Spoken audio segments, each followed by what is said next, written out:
Today I'm joined by Mark Henderson. Mark is Olympic champion 1996 in the 4 times 100 meter medley. Further achievements next to the Olympic championship: 3 times world champion, 2 times Pan American champion, 4 times Pan Pacific champion, and 5-time US national champion. Welcome, Mark. Thank you for having me. Mark, I also saw on your LinkedIn profile you are a Wall Street survivor. What does that mean? Yeah.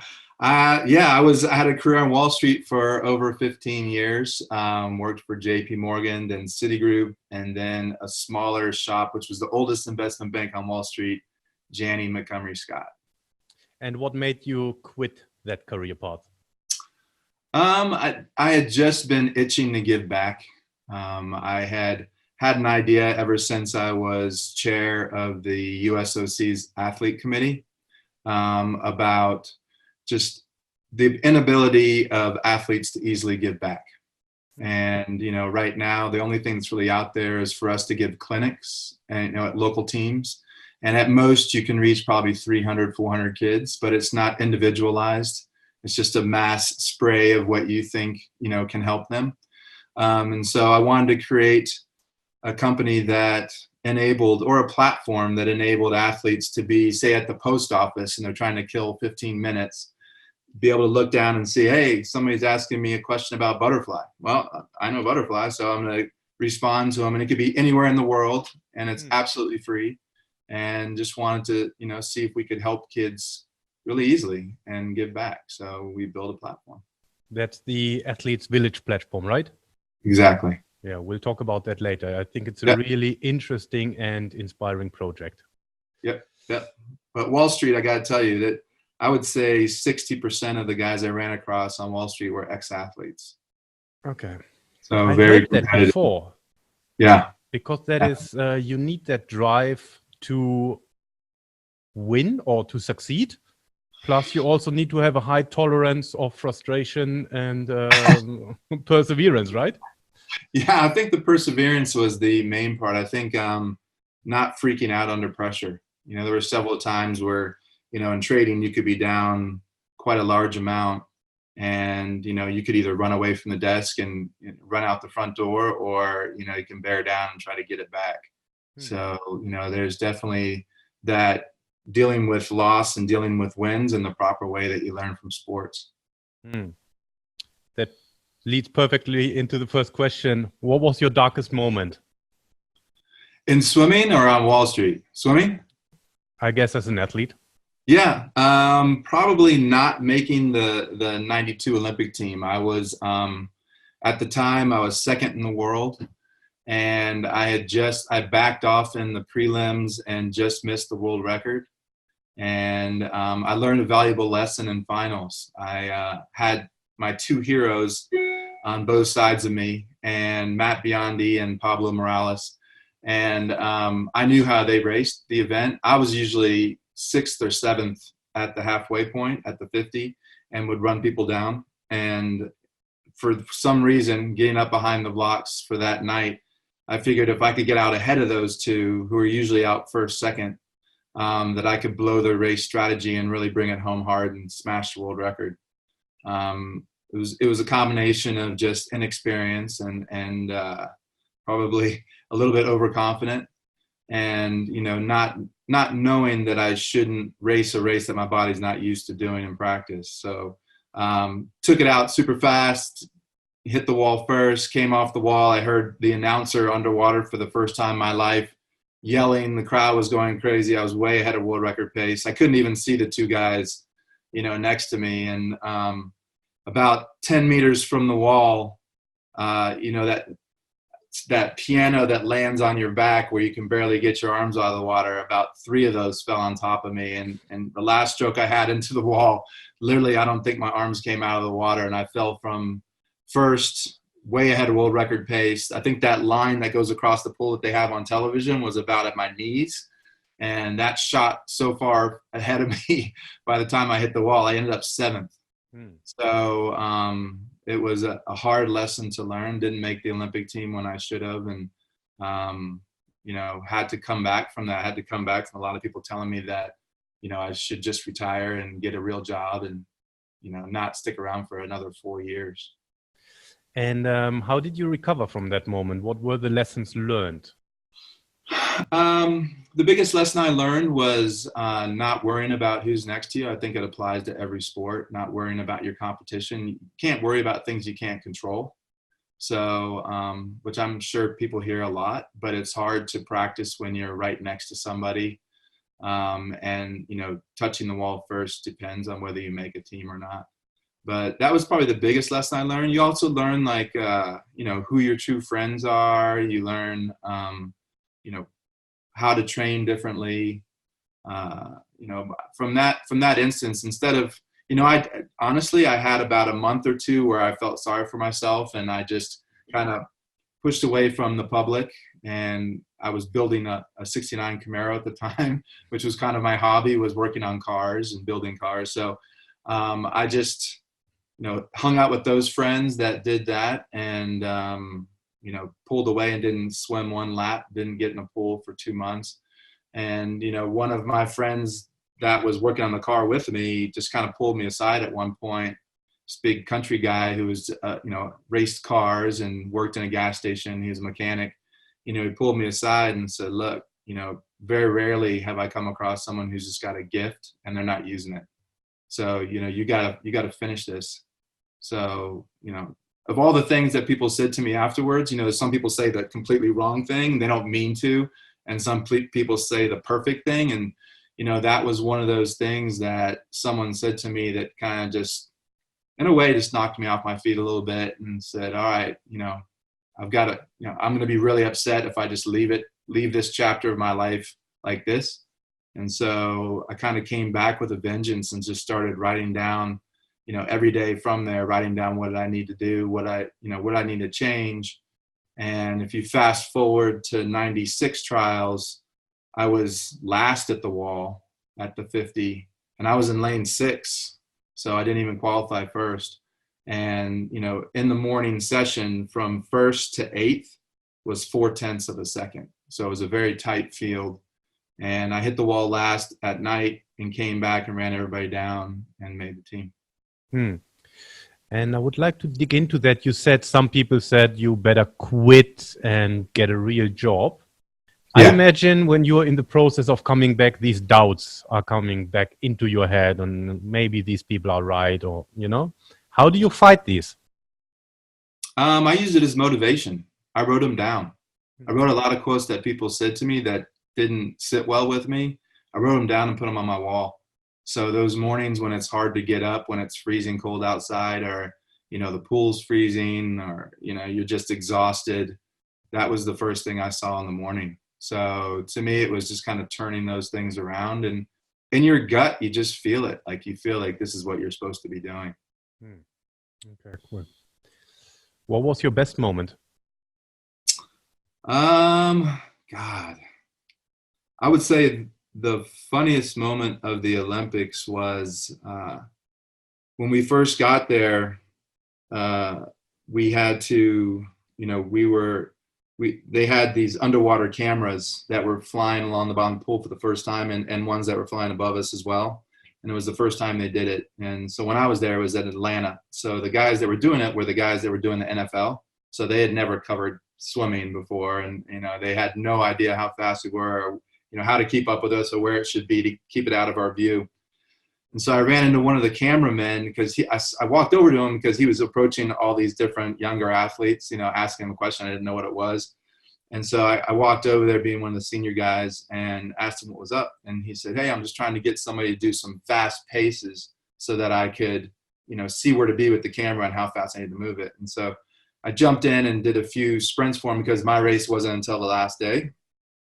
And, we just became good friends, and we were talking, a bunch of times. And he's this big Harley dude, had to be about like 6'5", wore like the leather chaps, and a huge beard, and was working for NBC. And so, we just became good friends. And I told him, hey, look, this is the first time in the history of swimming that the U.S. is not favored to win the 400 medley relay. Russia, at the time it was Russia. they're going to be the ones that are favored. They have 2 guys on the anchors that are world record holders. So, there's going to be a lot of, publicity going into this.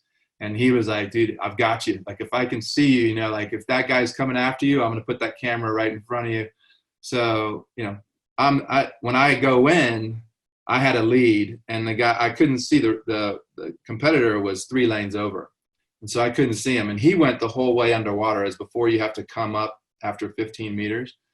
And so I couldn't see him. And so I hit the wall, and the crowd's going crazy because, again, the announcer's saying, hey, look, the way ahead of world record pace, and this guy's coming after me. And so I'm underwater, butterfly kicking underwater off the turn. And literally the camera, all of a sudden you can see me underwater in the video. Like, I see the camera out of the corner of my eye, and then I grit my teeth and I start chasing this camera down the pool. And so he's like speeding it up, and I'm chasing it, speeding up, chasing it down the pool. I end up outsplitting the Russian butterflyer, and then our freestyler ended up outsplitting their anchor guy, Alexander Popov. And so we end up smashing the world record and winning. But right when I'm bending over to congratulate Gary, someone picks me up from behind, and it's the cameraman, and he's got like tears streaming down his face, and he's like, we did it. So he was totally in it, and just felt a big part of it. So when you break the world record, you get 4 world record certificates, and I framed one and sent it to him. Oh, nice. So, yeah, it was a good thing. Really cool. If you could go back in time, what advice would you give your younger Mark? Oh, that's a good question. I would say do a lot more stretching. Yoga would be a huge thing that I totally would have done. And strength training wise, I would have done much more event specific strength training. Like, when I see guys now, they are just ripped. Like, I lifted with the football players. So I was big and looked like a football player, compared to a swimmer, very lean and cut. These guys are big nowadays, but they have trained specifically their bodies for their specific event.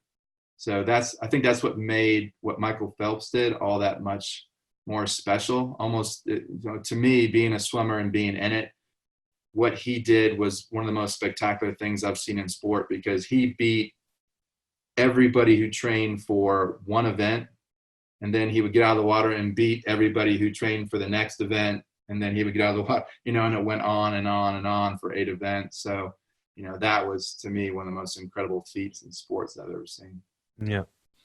And then what was the setup like when you were training? Who was designing the strength training, for example? I assume the swimming training, you were the swimming coach. Was he also doing the strength training, or was it He was doing more of the, I had a swim coach, and then I had like a plyometrics coach. And then my strength coach was actually the strength coach for Cal Athletics. So I was training at Cal, California, Berkeley.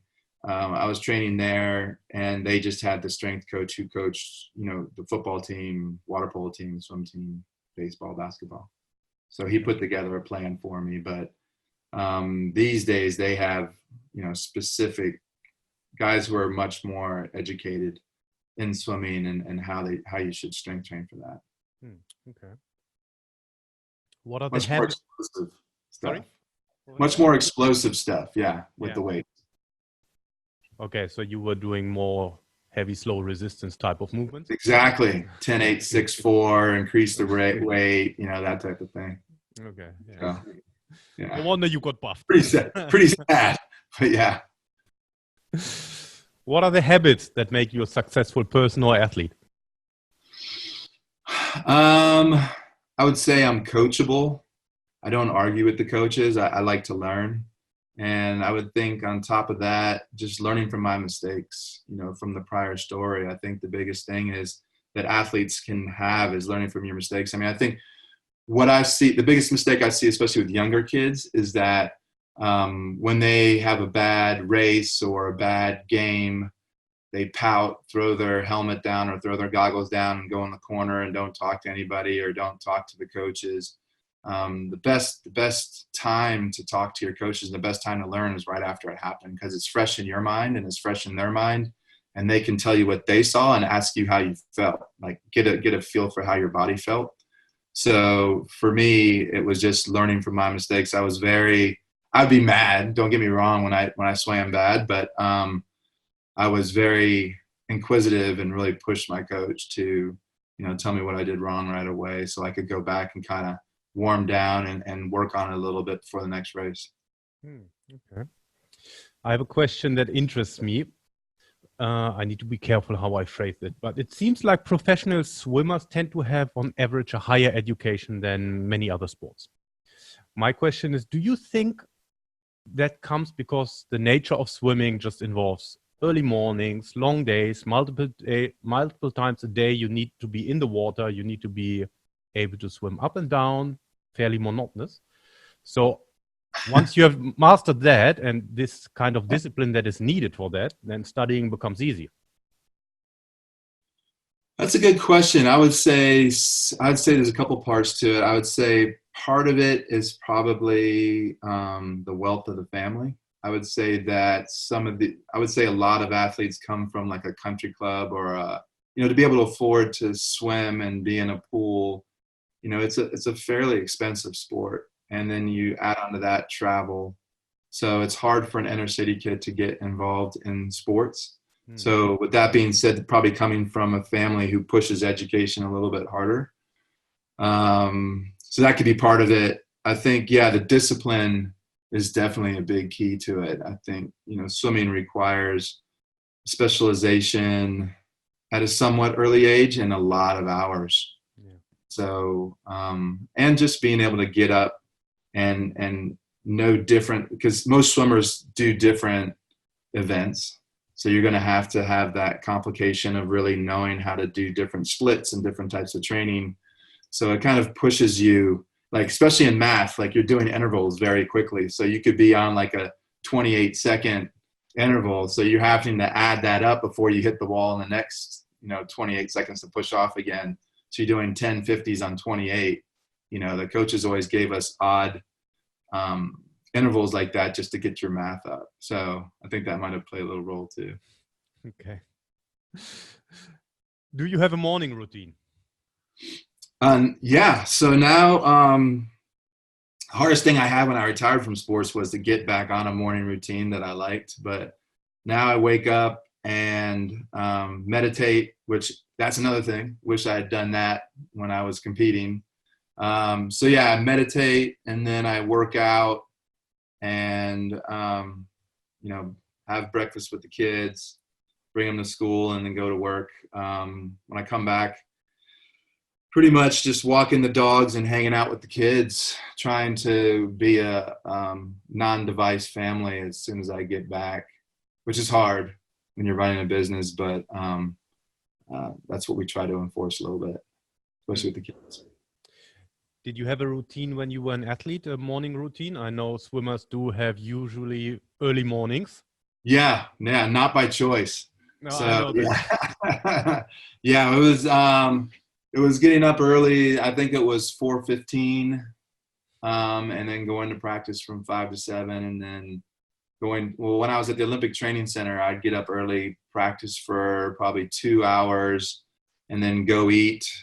Stretch and then go eat and then come back, and we would have some type of either aerobic exercise or we would do lift, and then we would eat, take a nap, go back to the pool, stretch afterwards again, probably review tape, and then go eat, go to bed type thing. So it wasn't as glamorous as people thought it was, but the glamorous part was probably the travel that we did, the World Cup series and going to big meets. But it's very cutthroat. Like, people don't realize, like, I could be ranked number 1 in the world. I could be the world record holder, but if you're not top 2 at trials, and we have trials every summer. So for world championships or Pan Pacifics or Pan American Games or World University Games or whatever. So, you have to try out every year to make the national team. And it's decided on the trials, right? Whether you make it or not. Yeah, you could be sick that day, hurt, you could have pulled something the week before. They don't take that into account. So it's whoever touches the wall first. Yeah. And second. Yeah. Yeah. How do you prepare for important moments? I prepare, like I make sure I'm prepared. So just depends on what I'm doing. If I have a call with a possible partner company or, trying to get some type of deal done, I, spend the hours I need to get prepared for it. That was the same thing with swimming. I made sure that I was on board with what the coach wanted to do, that we were both on the same page. I set goals. I still do. I set short and long-term goals, what I want for our company. And that's the only way I think you can really achieve your long-term goals. I find a lot of kids have these goals in sports where they say, at the end of the year, I want to do this. I want to be state champion, and then that's it. That's all they do. And so for me, I'm like, well, okay, you want to be state champion? Like, what do you have to do that? Like, how do you have to change, what you did last year to this year? Is it not breathing off the wall? Is it, only taking 2 breaths in the first lap, or breathing every other stroke, or what is it? And so you have to have those daily goals and make practice, or for me, make, work, very valuable on a daily basis. Yeah. Okay. I've written down a note here, and that's an interesting question for me, at least. You mentioned that moment before when you tried to qualify for the 92 Olympic Games, right? And you went out a little bit too fast and then kind of didn't finish it off. Yeah. Earlier you mentioned you were inexperienced because that's why it happened. Yep. Because I listened to a podcast recently, and then Kate Campbell, the Aussie swimmer. Yeah. It happened to her as well, right? She broke the world record in 2016, previously to the Olympics. She broke the Olympic record in the qualifying, and then in the final, she went out a little bit too fast and then couldn't finish it off. From the outside, it's a little bit difficult to understand how that could happen to a professional who's so long in the game. What would be your analysis?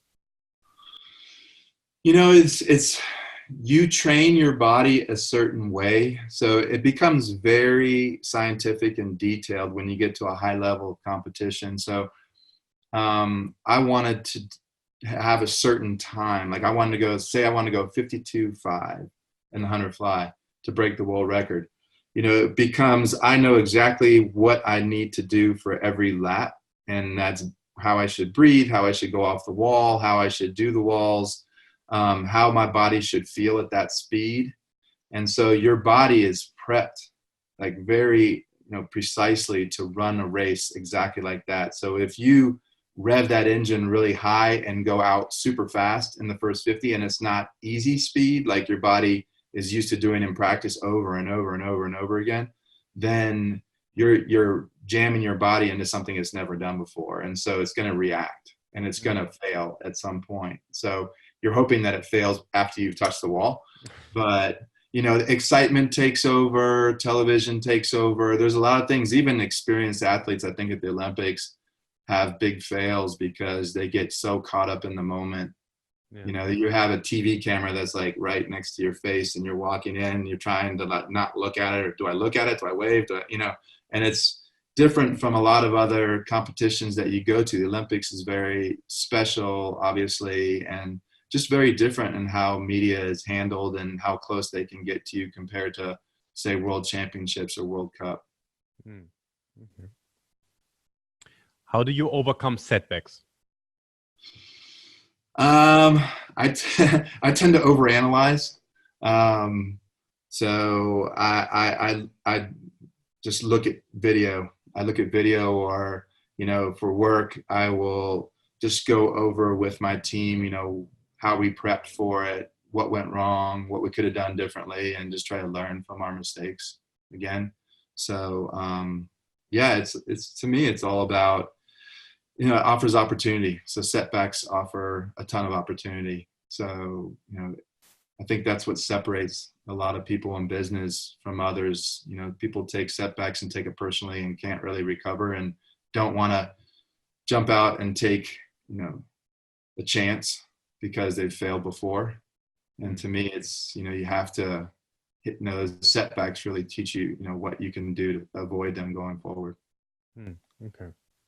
Who's your role model and why? Wow. It's a good question. I would say my parents were my first role model. They were, and only because they weren't the typical sports parents. So my mom actually made Olympic trials in downhill skiing, but she couldn't afford to go. And she didn't tell me that until I made the Olympic team. But I knew she was a good skier. She just didn't want to put the pressure on me. So I didn't have the typical parents. My mom was the one who was like giving me advice in sports and like teaching me how to tackle in football and like how to, you know, throw a football and that type of thing, because she grew up with all boys. My dad was not really an athlete. You know, he was, he worked on a think tank for the government. So he was like extremely smart and never, ever, ever put pressure on me. Like never, didn't know my times, didn't know, you know, he saw if I won or lost, but he was completely neutral. Like if I had broken the American record or if I had lost and didn't make the Olympic team, he was pretty much treated me exactly the same. So he never made it about how I performed. He made it just, you know, that he loved me, and that was the bottom line. He was proud that I put myself out there. So it just gave me the confidence. Like I try to tell parents now, like that type of parenting, like gave me the confidence to try new things when I raced and to just put it all on the line and not worry about the repercussions of not making it or making it. Yeah. Okay. You said that were the first role models. Yeah. Okay. That's good. That's good. You're following it. I would say one of the guys that I mentioned earlier that beat me out for the 92 Olympics, Pablo Morales, and that he had balance, and he was like the first guy I saw that was doing. And so he did the same thing I did in '88. He was the American record holder and the world record holder, and he just didn't taper well going in and didn't make the team.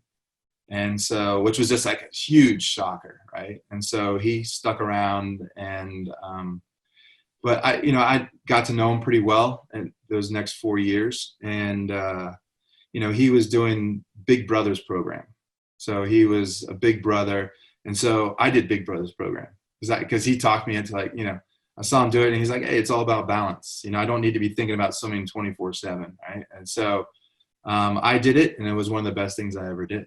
I started to see hey, swimming can open the door to other opportunities that actually affect me more.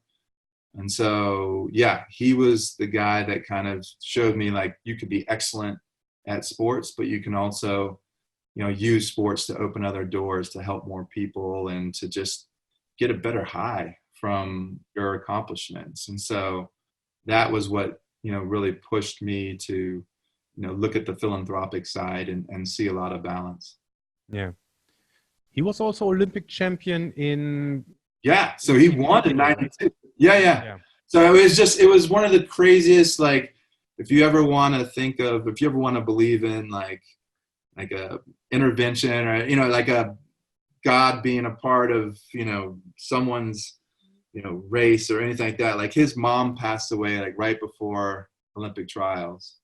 And then he goes in and, my time from the morning session would have medaled at the Olympics. The whole race, the whole event was just much slower. All the top guys didn't go their best times, and Pablo won it. With a time that was just, it was great, but it wasn't amazing, and he totally deserved it. If I could think of somebody who just had given back so much and just was the nicest guy, he completely deserved it. It was like karma had just jumped and intervened in that race. So yeah, so he was the champion. Really cool. What's the best advice you received, and who gave it to you? I would say Michael Jordan came and talked to our team It was our world championship team. I think it was in 90, 94 maybe. And that was where I kind of got the, you know, idea where he said, look, you know, learning from your mistakes is going to separate you from other people. And he said, you know, even in the NBA, you know, he would miss a game-winning shot and he would make the trainer stay with him for like an hour after a, you know, 2-hour game. And he would take that same shot like 100 times and just get his confidence up that if he went back there and had that exact same situation again, that he would nail it.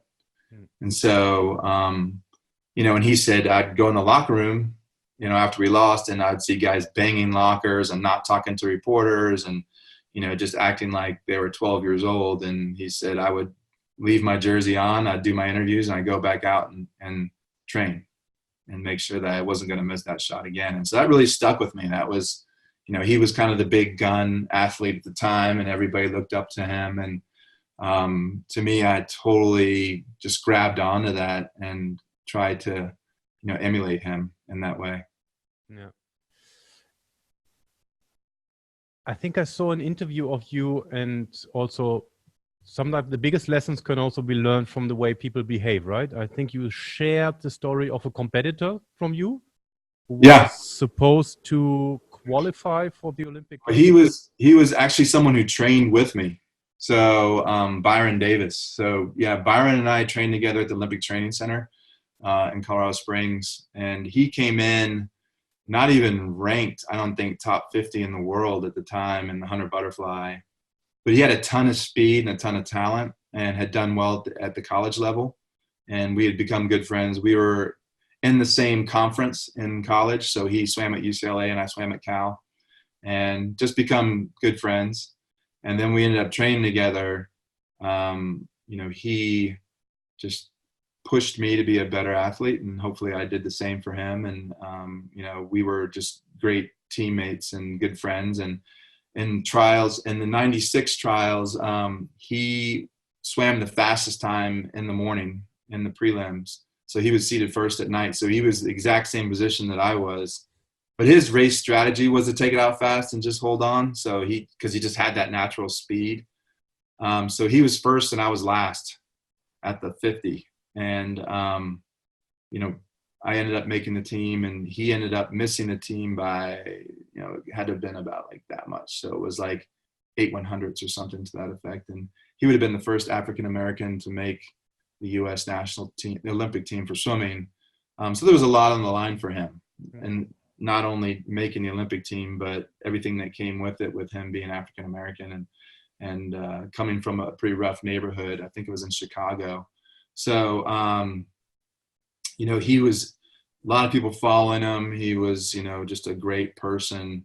And the first thing he did when he got out of the water was walk up and give me a hug. You know, that was, he didn't, you know, he had so much to lose. And first thing he thought to do was to come up and congratulate me. And that stuck with me.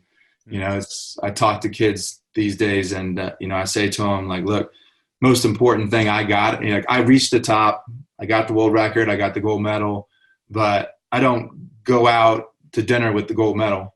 You know, I go out with the friends that I made, you know, through the sport. And I still have a ton of friends all over the world because, you know, the first thing I did when I finished a race, no matter what place I got, was to lean over the lane line, give the guy a hug next to me, you know, on both sides, and just say thank you, because, you know, that person pushed you to be a better, you know, athlete. So, you know, there's plenty of guys that, like Michael Klim in Australia, you know, like I had a picture of him on my wall, and when I was, you know, couldn't do one more lift, I had my coach yelling at me, "You gonna let him beat you?" I'm sure he did 10. You're not gonna do 12. And so, you know, like that type of stuff. So he motivated me in ways he didn't know, and I'm sure that it was vice versa. And so, you know, with Byron, you know, we pushed each other to get to a certain level, and he showed what a true person he was, what a true man he was, and something I'll never forget. Yeah, that's a really amazing story. Yeah. Yeah. You talked about it a little bit before. How did a typical training day look? And then how was it different between in-season and off-season? Well, first of all, there's not really an off-season for swimming. So year round, unfortunately, I wish that I had taken more time off. I think I would have lasted a little bit longer in the sport. But no, we typically got like a week or two after like a big meet. So like world championships or nationals or something like that, we get like 2 weeks off. And that was like once or twice a year. So yeah, if I go back, there's another thing I'd probably do over. I'd probably take a little bit more time, just let my body repair. But everybody just was like, I'm not going to let this person get ahead of me. So I'm going to get back to training when they get back to, and it started just getting less and less and less and less. So now that I'm older and a little bit wiser, I know that didn't really make a difference. It probably would have made a better difference to like let my body heal a little bit more. But yeah, a typical training day was waking up, getting to the pool, doing some arm swings and that type of stuff just to get the blood going. And then it was typically like a 2.5 hour practice, and then go eat, and then come back, and it was either weights or some type of running or aerobic exercise outside the pool, just to mix things up a little bit, stadium stairs, that type of stuff. And then we would, we'd probably stretch again, and then go eat lunch and come back and do like another 2.5 hour practice, and then stretch again. And then we would either be looking at videotape or working on something specific like dives or turns or something to that effect. We had a lot of cameras. It was right when video was starting to get a little popular. So just watching video of what we did in practice to kind of see what we can change, and then go to dinner and just chill. We all lived in the same house, so we just kick it and watch, a movie or something like that. But there was a nap in there somewhere for like an hour, which I totally miss. I was like, one of the biggest things. I think naps and massages are so underrated. Like I'd love to be able to still do that. But yeah, those are the two things that were mixed in there. We did massages probably like, I don't know, twice a week for recovery. So yeah, but everything is much more, these days, like I love what these guys are doing. They've taken it down to such a science as far as nutrition. We really didn't worry about our nutrition or even look at it too much. I knew what not to eat too much of, but we were burning off so much calories that we could even go to fast food and, get some nutrition out of it. But, for us, it was, nowadays looking at what these guys do and all the prep meals that they have, and wake up in the morning, they have a shake and it's, this and this in it. And, it's amazing, how far they've come even since I swam. Yeah. And one thing that interests me, you said you had a plyometrics coach. What kind of work did you do with him, or how So a lot of medicine ball. Yeah, a lot of medicine ball routine. So, and it was very fast, and it included a lot of stretching and flexibility on top of it. So it was more like injury prevention type stuff. So we were doing a lot of tubing at high rates, but it was working the smaller muscles in your shoulders that, you don't typically use when you're swimming, is more the connector muscles and the connector tendon. So, thank God, knock on wood, I had a coach that did that from when I was like 10 years old all the way forward. So, I never had a shoulder injury, never had any real hard injuries. I think the only thing I've had since I've retired is just neck problems that, come every once in a while. And I think it's just because I was cranking my head so high to get a breath when I was dying in butterfly that, just trying to get my head above the water to get some air into my lungs, but that's about it. Yeah. I used to study sports science, and we had to do swimming as part of an assignment as well. I mean, and we had to do butterfly. Yeah, right. I remember it no was fun. torturous. Yeah, I always ask myself, like, why the heck did I pick that? And it just happened to be a stroke that I don't know why at a young age I was just good at. So yeah. We needed to complete 50 meters. That was so difficult. Yeah, it's not fun. It's of all the strokes, it's not fun. Yeah.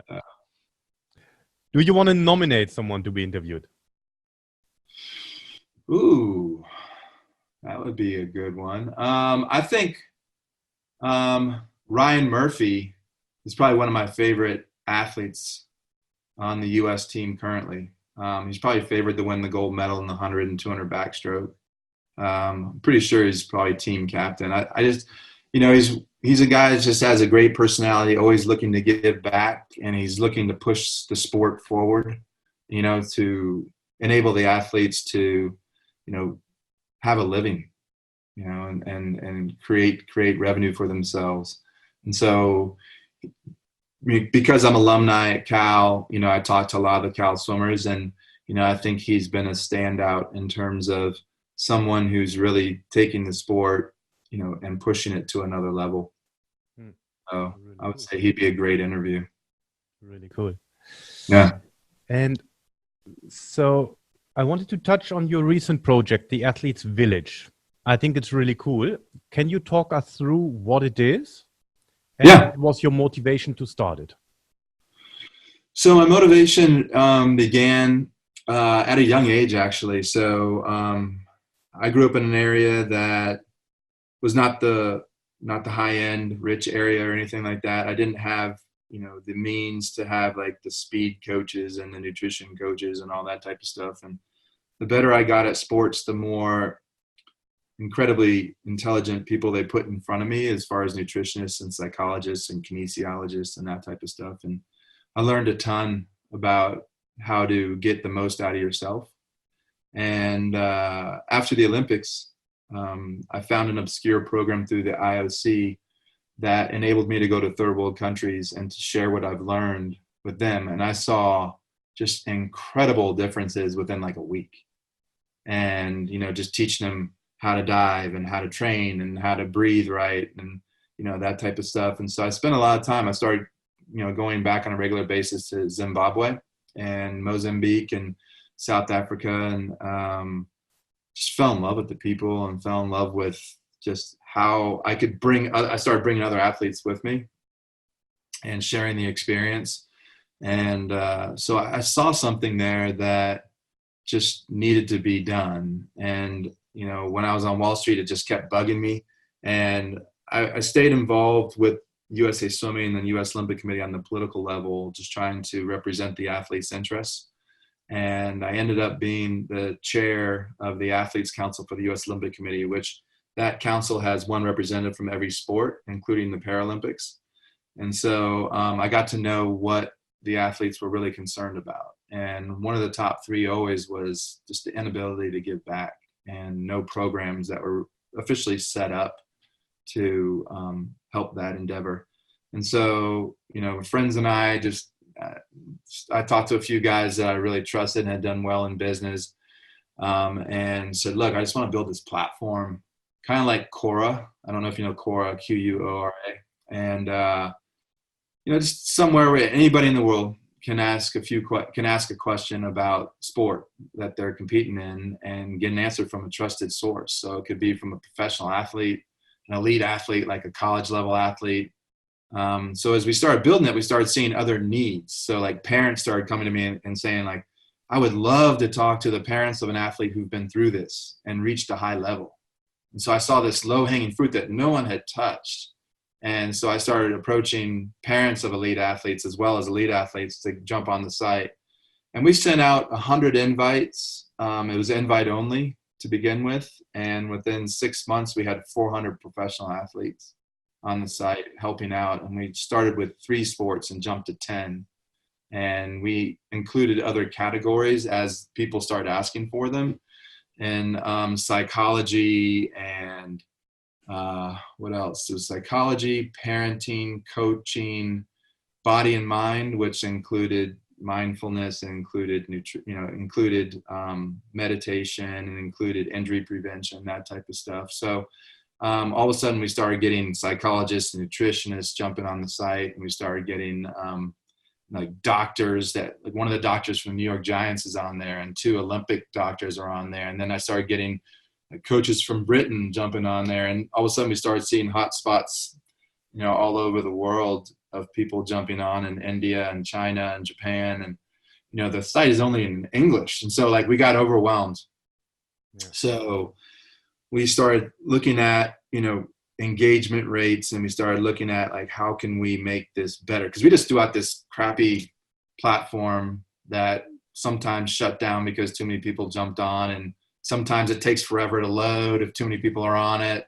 And so now we're out raising money to build an app and to build a subscription model that's a 1-for-1. So if you buy a subscription to, say, swimming, then we're going to give one to an inner city team or a team in a third world country that you can choose. So, we just feel like we want to create this circle of giving, like a flywheel, where elite athletes have an opportunity to easily give back, like to, there's a question on there for them, and they can just hit record and do a quick video of themselves, like walking down the street, like, hey, I totally think you should do this, and this would work out really well. Like, I went through that too, and kind of make you feel like you're not in it alone. So a lot of people do feel like, they're in this alone. Like, are they getting bullied at practice? Are they, can't break through a certain barrier? What do they do to get through it, or anything like that? And so we've initiated another feature that enables people to ask questions anonymously,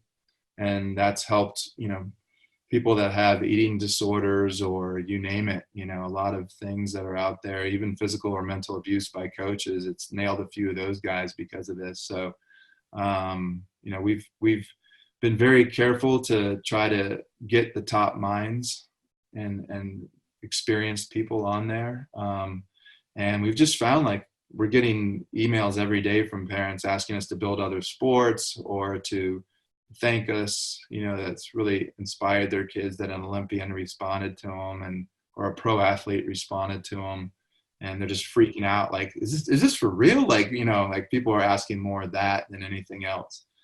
So yeah, we're raising money. We want to get an app where it's all video, almost like TikTok, where you're flipping through and just, you're seeing, one person after another that you have, in your community. When you go on, you can specialize, what you want to see. If it's just swimming, volleyball, nutrition, and psychology, that's the only videos you're going to get. But you can also, we're trying to consolidate all of the elite athletes, social media sites. So you can see Ryan Murphy's latest blog, latest podcast, latest, Facebook posts, Instagram posts. And I think it would help you guys as well, that, your podcast would be spread a lot quicker. So for us, it's like just creating this one-stop shop for the sports community, where we can promote the brands of everybody who's involved in the community, as well as create subscription models where athletes and parents can get premium information directly from the athletes and